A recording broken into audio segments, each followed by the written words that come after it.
呢杯超靚嘅蘋果 cocktail 入面居然冇蘋果成分，究竟呢杯 cocktail 邊度有得飲？答案係要搭飛機去北京啊，但絕對值得去朝聖。呢杯 cocktail 係北京酒吧廊坊新 menu 頂頭大熱，小紅書超多人 post， 亦都超多人抄，大家為咗飲佢仲要約大排長龍。我終於都飲到啦！佢個名叫做解構蘋果 Martini， 做法係要將迷你蘋果同埋冰一層一層咁搭，再放入冰箱雪到佢哋黐實，所以每杯都要等一段時間。雪好就倒入呢一個冇用蘋果但係用其他材料嚟做翻蘋果味道出嚟嘅酒。老闆話如果用蘋果做呢一杯酒，加入其他材料反而做唔到蘋果嘅原味，所以佢哋 study 完蘋果嘅化學成分之後，再做翻呢一杯酒出嚟。真係有蘋果唔同香味。除咗呢一杯之外，想講呢度仲有杯超級神奇嘅 cocktail 叫做 Parmesan Negroni， 佢一聞落去係好香濃嘅 Parmesan cheese 味，真係芝士味。飲落去但係唔覺得鹹。Negroni 好滑甜苦味，竟然同芝士咁融合。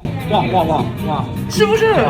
全場朋友都被呢一杯酒嚇親，真係又一次刷新我嘅認知啦！真係我今年飲過最神奇嘅 cocktail啊！不枉我由山長水遠飛嚟北京朝聖 ，good trip。